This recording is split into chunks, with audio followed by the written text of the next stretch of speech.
Meditations for Every Day in the Year by Bishop Richard Challoner.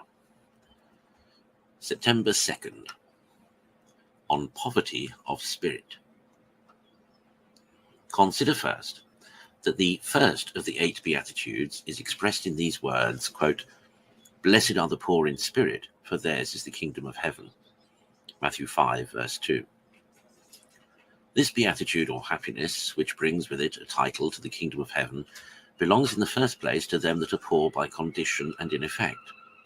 Luke 6:20, provided they be contented with their poverty and cordially embrace it as the beloved companion and favourite of Christ and his saints. The Son of God came down from heaven to seek poverty upon earth.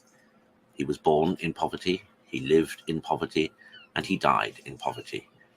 And shall we, my soul, disdain? Shall we fly and abhor what the wisdom of God made choice of for him and his?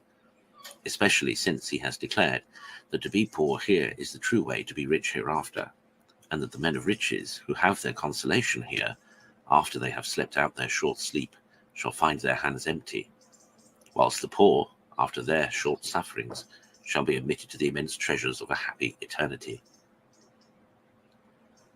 Consider secondly, that this beatitude belongs in the second place to them that are poor in affection, that is, who set not their heart on their worldly wealth, but are in readiness of mind to part with their riches whenever God shall call for all already part of them, and in effect willingly resign them up when he by any occasion is pleased to take them away, as also to all such as are poor by choice for the love of Christ, who, when they understand such to be the will of God, actually relinquish all they have to follow him. To all such as have their affections disengaged from all perishable things, from all worldly honours, possessions, and pleasures, from all that is earthly and temporal, in a word, from all that is not God. For such as these, and only such as these, are in a proper disposition to fly up to the kingdom of heaven. There is no flying thither as long as we are tied down by affection to anything upon earth. Oh, who will give me the wings of a dove, that is, of simplicity and purity in all my intentions and affections, that being let loose from this wretched earth by this true poverty of spirit, I may fly up freely to my God, and eternally repose in him. Consider thirdly, that this beatitude belongs in a particular manner to the humble, for such as they are truly poor in spirit.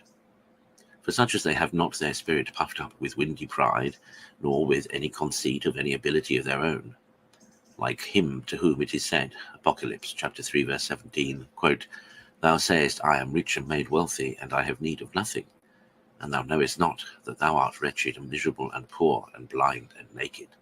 Close quote. Nor are they high-spirited or high-minded, which is being rich in spirit, but are poor, mean, little in their own eyes, and therefore exalted by God, who to such little ones as these gives his grace in this world and his heavenly kingdom in the next. O teach us, dear Lord, to be thus poor in spirit. Teach us to be little and humble.